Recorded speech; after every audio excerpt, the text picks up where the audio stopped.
welcome virtually to Toronto to Iginio Straffi. Buongiorno. Ciao Iginio. Buongiorno. Thank you.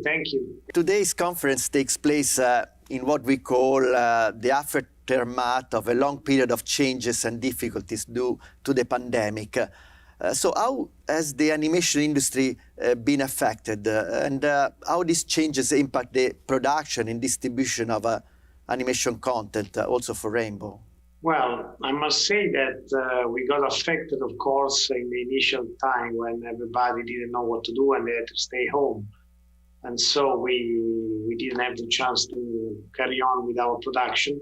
But soon enough, our technical department has arranged in all our studios from Italy to Vancouver to get the animators, the artists, everybody, engineer to work from home in remote and just connect to our main servers. And I must say that within a couple of weeks, we managed to arrange all the pipeline connected to the house computers, and we didn't experience any delay or problems. The production could continue smoothly at home rather than going to work in a studio. So our studio has been awarded with some more productions because the platform, the networks demand new content.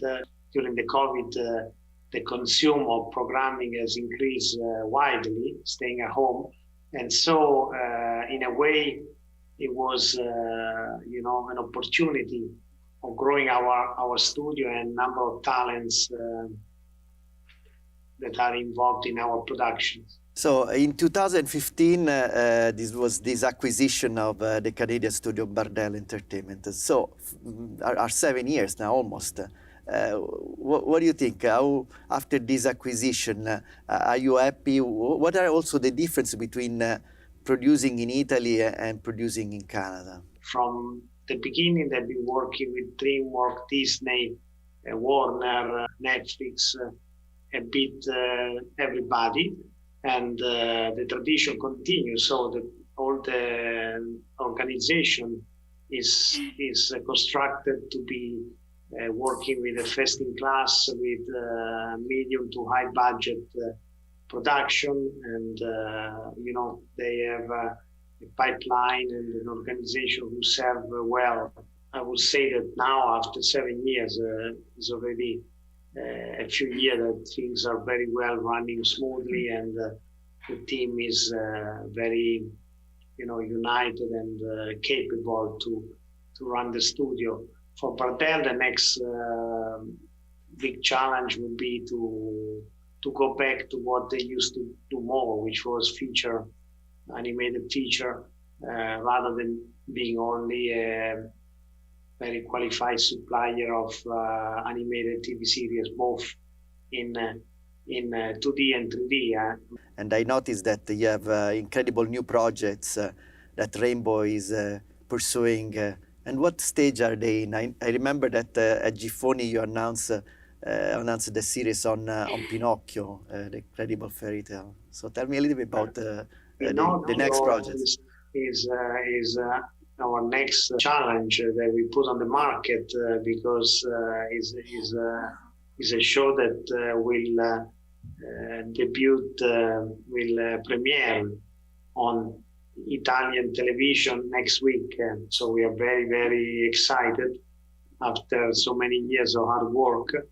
Italy, RAI, which is our partner historically, we always get a little window while we are doing dubbing of other languages, for example, in order to enjoy a few months of worldwide premieres. You are in fact promoting Italian culture, the Italian identity worldwide. You're sort of an ambassador of our culture, our identity. Has this been recognized by the Italian institution? Do you think that this sector should be supported more by the Italian government?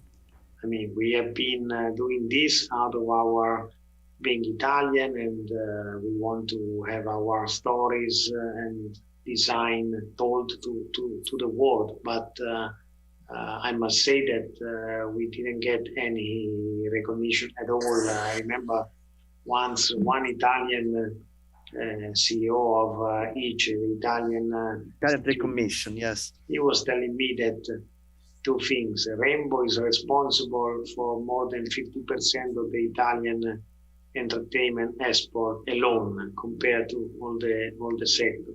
Rainbow is always doing things with the Italian, and at the time we were just launching Gladiators of Rome, our CGI movie talking about gladiators and Colosseum and all this stuff. You say, but how come the Italian ministry or anybody never really bothered to try to, And help did you you? answer this question? I say, I don't know. We try sometime to talk, but it's even difficult to reach them. So I don't think they really care much about. They care now. Thank God, with the tax credit, like I say, about the industry. So it's already something because until 6-7 years ago, we had nothing.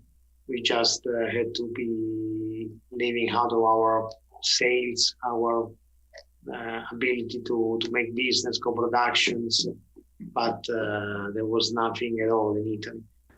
This is something to reflect, and probably they don't understand completely what you have done. Nessuno è profeta a casa propria. Nobody is a hero in his town. This is a bitter way of saying that in Italy we don't really treasure and support the local champion. We just always more charmed by other companies and foreigners that come and bring their own culture. Wow, it is. But anyway, I can see that your success is incredible, even without any big support from the Italian government. One day, probably they will realize how this was beneficial for the economy of Italy. So we have witnessed the big step into the Netflix world last year with the live-action series of Winx Club. Was an incredible success worldwide. And for this project, you leaned on famous American giants, and its result probably in some changes and compromises in terms of stylistic choices and artistic freedom, probably. This globalization, this necessity to remain politically correct, what do you think? How this affected the artistic freedom that Rainbow usually in the past had? And are you concerned about this? Well, I am a little bit concerned because I always believe that a good creator has been always careful about being not offensive for other people, for other religion, for other genres. And so, for me, for example, it was natural from 25 years ago, my first production, Tommy Oscar, to put a Western boy with an Asian carer, which is her child friend. And then there was a black, a little bit older boy who was the musician that is part of the team. And then there was an alien, which represent the diverse, and they were all integrated together with other children, together with other creatures in this world, from then to the wings, which has the Caucasian, the Asian, the Latina, the Afro-American. They have again everybody in the team to be strong and powerful, each one with his own skill and weakness, This period of pandemic, many cinemas stayed closed, even in Canada, for many months. You produce also movies, also with Colorado, goes to the theaters. You produce movies, cartoons with the Gladiator that went to the cinemas. So what do you think that is the future of public screenings?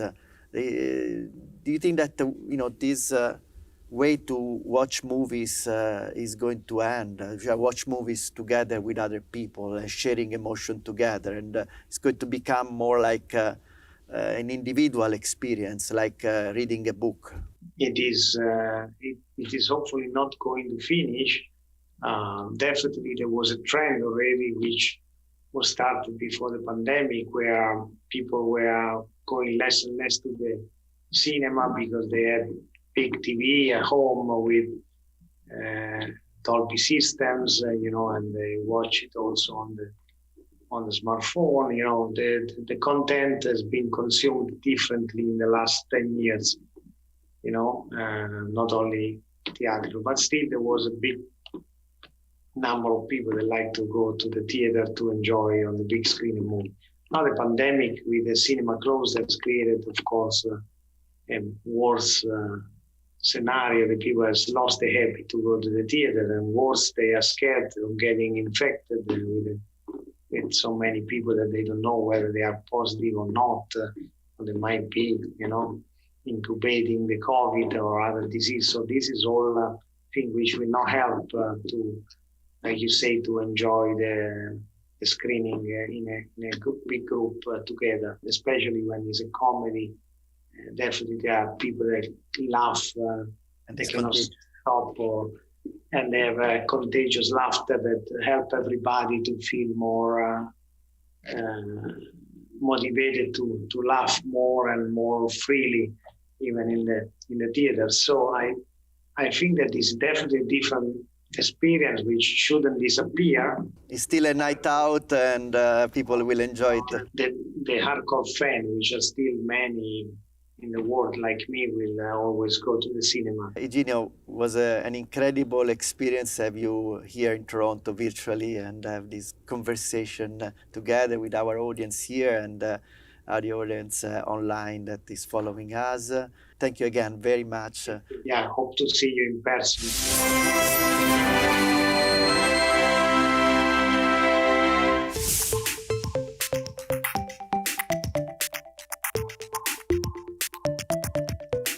Next up is another incredible producer whose name is, I'm sure you know, Andrea Iervolino. Grazie, Andrea, to be here with us today in Toronto.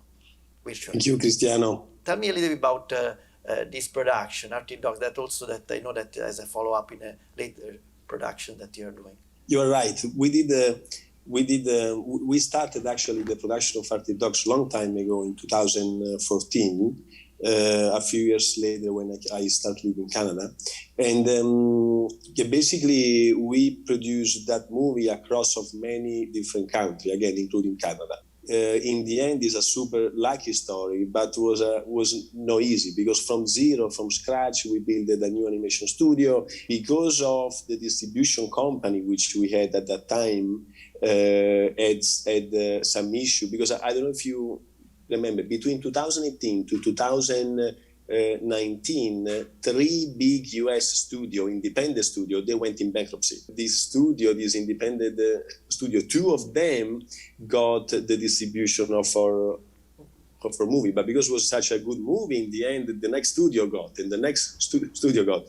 So in the end, the movie was released in US, I think in over 3,000 screens, but the studio who got the movie was obligated to go out in the theater basically on the same week as Frozen in US. So the movie was not successful in the box office in US.